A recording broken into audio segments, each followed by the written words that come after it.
Yes, it's very overcrowded. For example, statistically, the building you see today here was built for 550 pupils, and there are 810 in it. So before you do anything else, you can see straight away the overcrowding. Well, in year 7 we had normal school life, and then when the building work kicked in, we had drills going off and diggers, sounds and lessons. Yeah. Lack of space, really. It's main problem. Just the very proximity of that blue fence, you can literally reach out and touch it, and that's been very, very claustrophobic. And there's times when you almost want to say, I just want to break free of all this. It's been so confining. So I'm really looking forward to leaving that behind, really. That's been a real sort of downside to it. We used to have a big yard where all the boys would play football and stuff, but now there's footballs flying everywhere, so you don't know when you're going to get hit. In terms of dinner, it's an absolute headache for our children. When you consider the dining room they're going into was the original dining room from 1963 for 120 pupils, when we get 800 pupils through there in 1 hour. So you realise the rush. Even at lunchtime, they can't just sit and chat and eat like adults might expect to do, but they have to go, go, go and go.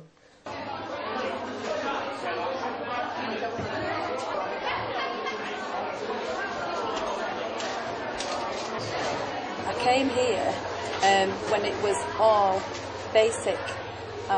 We didn't have any freezers. We just had a couple of fridges. Everything was all hands-on. This is our Hobart food mixer, and this is years and years and years old, but they still make them exactly the same. And then that's it. So that mixer, so you can whisk with that, make pastry. You can use it either as a mincer, a slicer, or a shredder. The only thing it didn't really do was dice.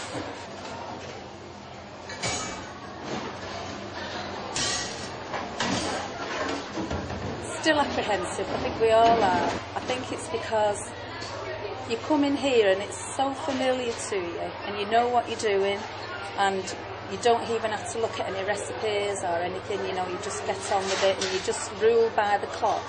Whereas over there, it's all high-tech. I think I can fly a plane after learning all that oven.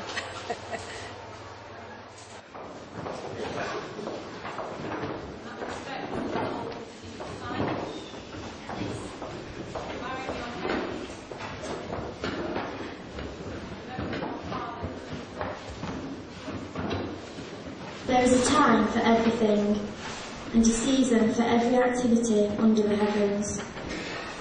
A time to be born, and a time to die. A time to plant, and a time to uproot. A time to kill, and a time to heal. A time to tear down, and a time to build. A time to weep, and a time to laugh. A time to mourn, and a time to dance.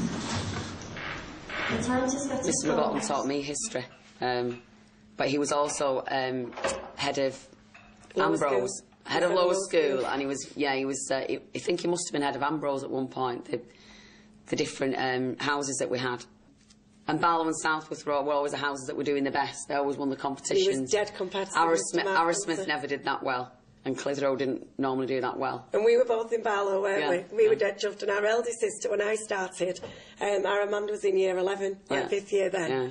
And she was really upset because I was in Barlow with you, and her house never won anything. Her house never won anything. The house system was brilliant then. There was loads of rivalry. Yeah, there was a lot of rivalry. The teachers really used to build it up. They did. Yeah, they took it very seriously. I mean, I felt tearful this week because it's not just a place to work to us. It's it's the fact that they did come here as a pupil, and when you have your own flashbacks. And I was thinking the other day, I was in the hall and walking round. It's not so much my teaching memories. I'm thinking, it's my pupil memories as well, and they all. So no, I was a little bit tearful on Monday about it. I'm excited as well. I think it's brilliant for the pupils. The pupils need something better. The building's not what it was when we were here. No, at the end of the day, things are falling apart. To As we leave this building, we thank you for all the special times and happy memories that are locked inside this building. We ask for your blessing and support to make our next school the warm, caring environment that St Damian's has always provided for its pupils. Lord, hear us. Let us sum up in all our prayers, those said out loud and those said in our hearts, as we pray. Hail Mary.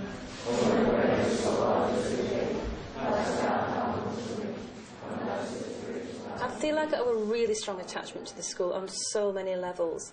I'd come back to teaching. I'd taught in Manchester prior to that, and then I came back here, and I had one child at the time. A few years later she arrived, and she was called Emma, and she was in year 9, and she walked into the room and she said, "Don't like English, don't like poems, don't like reading, don't like anything, this is really boring." And I said, "Oh, but I love English, I love stories, and I love poems." I said, "And me and you, Emma, we're going to spend a whole year together, and we're going to really, really enjoy it." Well, Emma stayed with me for 3 years. She did her year 9, she did her GCSE, she got qualifications at A grade in English language and literature, and to the very last day she used to joke with me and say, "Gosh, this poem's boring." But when she was 17 she died, and I was absolutely heartbroken. I've got such memories of this laughing and this joking that we used to have, and I had a folder of work, and I remember giving a folder of work to a mum, and I was just so proud of the time that I spent with Emma. And I've got so many children and so many stories like that, you know, I will really sort of always remember people like her.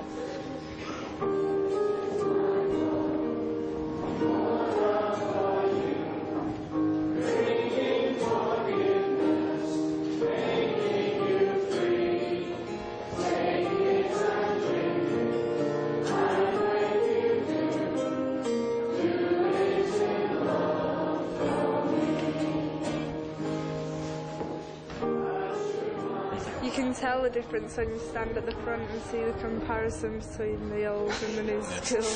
I think it'll be good for the school. It's going from like the 19th century here to the 21st century over there.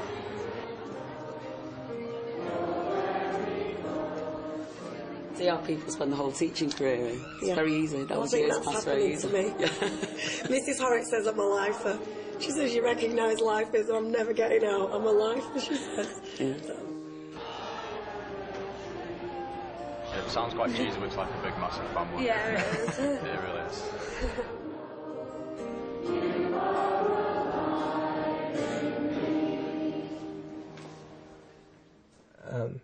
It's a fantastic school. Teachers from other schools, when they came with football team, we love coming here. There's something nice. If I could bottle that, I'd be very rich. That's what it's about, that special relationships that we've shared with our students along the way. And I do hope sincerely, having part of it myself, that the school will never lose that when it moves to the new building, because that is what St Damian's is about, not the building, it's the people. Yeah.